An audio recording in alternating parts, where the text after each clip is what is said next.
महाराष्ट्र विधानसभा चुनाव के नतीजे ऐतिहासिक और हैरान कर देने वाले हैं। इन नतीजों ने भारतीय जनता पार्टी को महाराष्ट्र की सबसे बड़ी पार्टी बना दिया। ऐसे में यदि बात करें महाराष्ट्र के पालघर जिले के अंतर्गत आने वाले सभी 6 विधानसभा सीटों की, तो इनमें सबसे ज्यादा नुकसान यदि किसी को हुआ है तो वो है बहुजन विकास आघाड़ी। जी हां, सही सुना आपने। पालघर जिले की 5 सीटों पर महायुति ने अपना कब्जा जमा लिया है, जबकि एक सीट कम्युनिस्ट पार्टी के खाते में चली गई।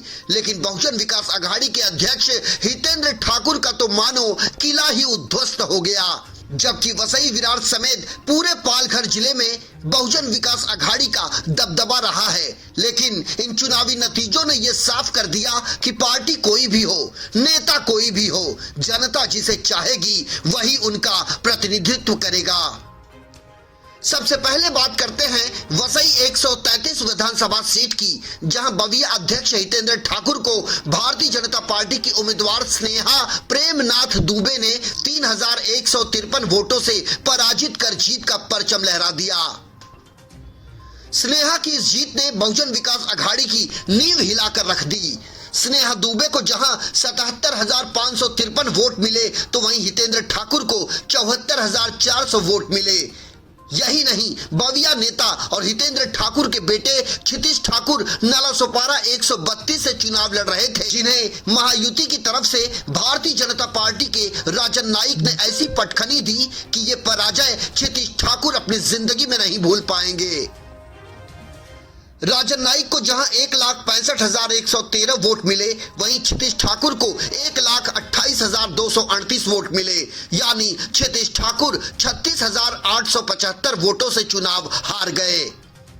कुल मिलाकर भारतीय जनता पार्टी के राजन नाइक के जीत का मार्जिन बहुत ज्यादा रहा। इसके अलावा यदि बात करें पालघर जिले की बोईसर विधानसभा सीट की, तो यहां भी महायुति के उम्मीदवार विलास तरे ने बहुजन विकास आघाड़ी के राजेश पाटिल को बुरी तरह से पराजित कर दिया। महायुति की तरफ से चुनाव लड़ रहे शिंदे गुट के शिवसेना उम्मीदवार विलास तरे को जहां 1,26,117 वोट मिले, तो वहीं बहुजन विकास आघाड़ी के उम्मीदवार राजेश पाटिल को कुल 81,662 वोट हासिल हुए। यानी क्षितिज और हितेंद्र ठाकुर के बाद बहुजन विकास आघाड़ी के पास जो बची खुची उम्मीद थी, वो भी महायुति ने छीन ली। इस बार हुए महाराष्ट्र विधानसभा चुनाव में कई ऐसे चीजें देखने को मिली जो इससे पहले कभी नहीं देखी गई।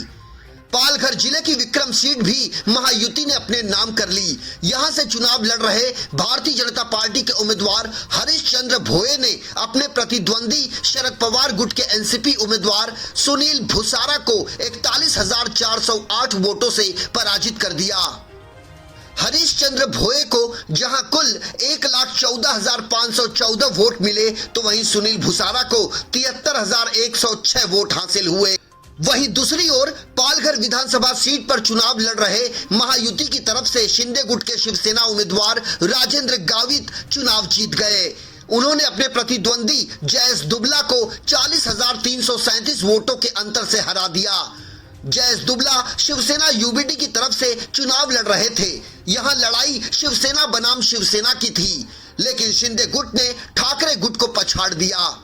राजेंद्र गावित को जहां 1,12,894 वोट मिले, तो वहीं जयेश दुबला को 72,557 वोट मिले।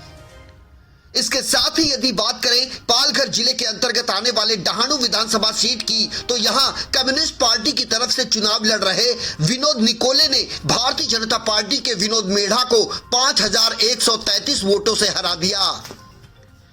कम्युनिस्ट पार्टी के विनोद निकोले को जहां 1,04,702 वोट मिले, तो वहीं महायुति की तरफ से भारतीय जनता पार्टी के उम्मीदवार विनोद मेढ़ा को 99,569 वोट मिले। मिलाकर यदि डहाणु विधानसभा सीट छोड़ दी जाए, तो बाकी सभी सीटों पर महायुति ने अपनी जीत का लोहा मनवाया। ऐसे में किसी का दिल जला तो किसी की दुनिया जल गई, किसी की सीट गई तो किसी का वजूद ही समाप्त हो गया।